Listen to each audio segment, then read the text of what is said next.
I have an opportunity to play among the best talaga in our country. Like, minsan nga sa training, ma-realize ko parang, who would have thought na ang magiging teammate ko sila Ate Gina, sila Ate Eliza, MG, Ate Denden, na pinapanood ko lang before sa TV and now I'm playing with them. And nakikita ko sila araw-araw kung paano sila nagtatrabaho and kung paano din nila ako inspired. Kasi iba yung work ethic nila every single day kahit na magaling na sila and veterans na sila. Parang they're always open to learning pa din. Siguro yung consistency, pagiging consistent kasi ang taas ng level ng practices namin. Siyempre, like, thoughts, at Gemma, pods. So, everyday, yun yung mga palo, yun yung mga serves na nakukuha ko at Eliza. Diba? So, siguro yung skills sa skills naman, I think yung reading talaga and yung ball control, yung mga easy or maliliit na bagay na importante, kailangan tutukan. Hindi mo siya makukuha palagi, yung opportunity to play with them.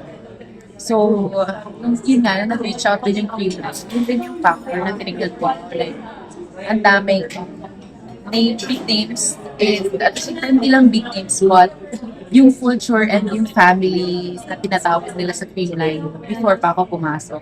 Yun din yung talagang nakahintayan sa akin na I also want to be part of that family and experience how it feels like to be taken care of their disco. Their disco.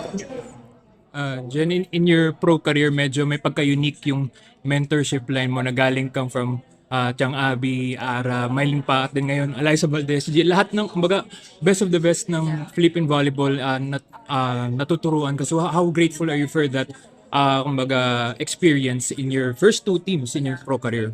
Actually, yun nga, parang sabi ko, grabe yung plans din ni Lord sa buhay ko and sa career ko. Kasi parang in-line niya lahat yun sa dumaan ka sa mga magagaling. Parang you have to learn from them. Kasi there's no only way to improve and get better on your craft than being with the best.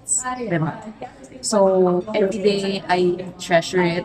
Kahit nung nandun pa, kahit nung magkakasama pa lang kami nila Cham, nila Ate Ana, iba't ibang work ethics, iba't ibang attitude, iba't ibang pananaw kung paano maglaro. So, I just try to, alam mo yun, grasp lahat ng pwede kong makuha from them. So, really, really awesome. And talagang chine-cherish ko every moment, every practice. Thank you.